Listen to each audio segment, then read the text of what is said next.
Hi, and welcome to my presentation on assistive technology. My name is Vang Yang, and I am from Brandman University.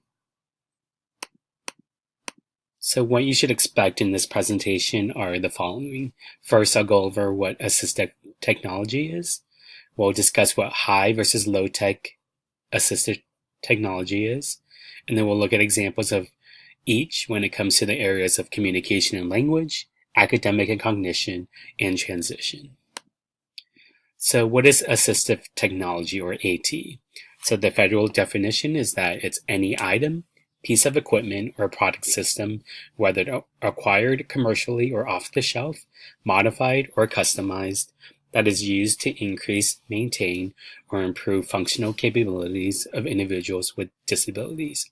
So in other words, AT is anything that helps an individual perform a task or skill that they cannot perform functionally. So there's high-tech AT and there's low-tech AT that we're going to look at. High-tech AT is typically costly and it requires extensive training. And then low-tech AT is readily available, it's more affordable, and it doesn't require as much extensive training. And then we're going to go into examples of each for the two different types. So you may ask yourself, how do you choose which to use? So the answer is that choosing one should be individualized based on the individual's needs. So the three different areas we're going to look at today are communication and language, academic and cognition, and transition. So AT for communication and language focuses on improving and enhancing an individual's ability to communicate and use language. And then for academic and cognition, AT is used to focus on providing support to an individual so that they can access the curriculum based on their needs.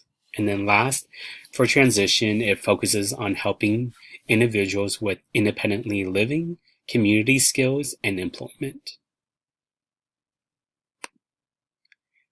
Okay, so let's look at some examples for communication and language high tech.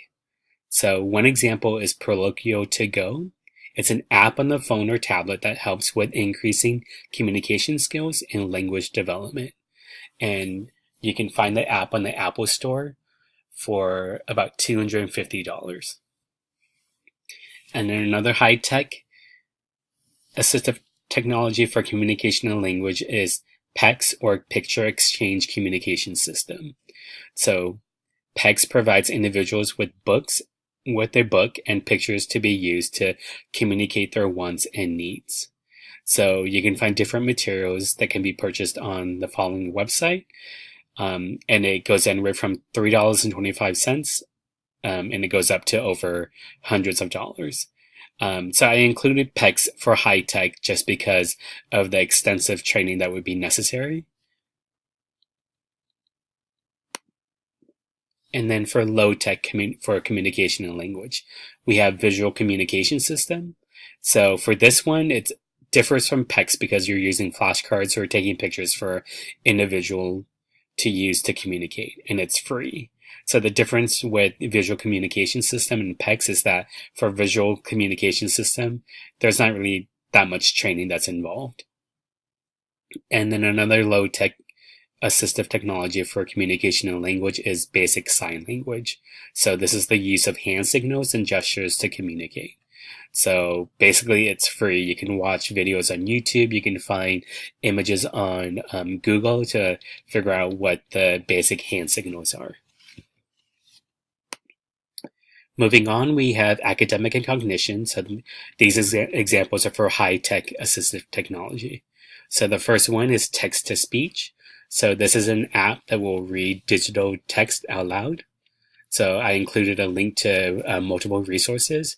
One of the resources is an app in the Apple App Store, and it's called Voice Dream Reader app, and it retails for about $15.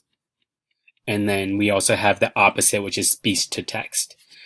So for this example, it's an app that will transcribe someone's speech to text, and the example I have is the Dragon Naturally Speaking software, which can be found on Amazon for about $199.80. Next, we have academic and cognition for low-tech assistive technology. So the two that I have are the reading helper and a dry erase board. So for a reading helper, it's a strip that helps individuals to track as they read or as they follow along while a teacher reads. You can find a set of 7 on Amazon for about $7.59. And then another example is the dry erase board. So this provides students with practice to write or do math problems. And you can find these at dollar stores for about $1. For a transition, for high-tech assistive technology, we have the Interval Timer app. So this app helps with setting time limits and reminders for specific tasks, such as brushing teeth. And you can find this for free on the Apple App Store. And then we also have a visual schedule planner. And this is an app that's customizable, and it helps provide visual and audio reminder for one's daily tasks and activities on your phone or tablet. And you can find this app for about $15 on the Apple App Store. As far as low-tech assistive technology for transition, we have a checklist and a visual schedule. So for the checklist, it provides visual reminders on specific tasks and skills throughout one's day and life. So the example I have here is a medication chart. And then it can be created for free or it can be found on Google. And then last, we have a visual schedule.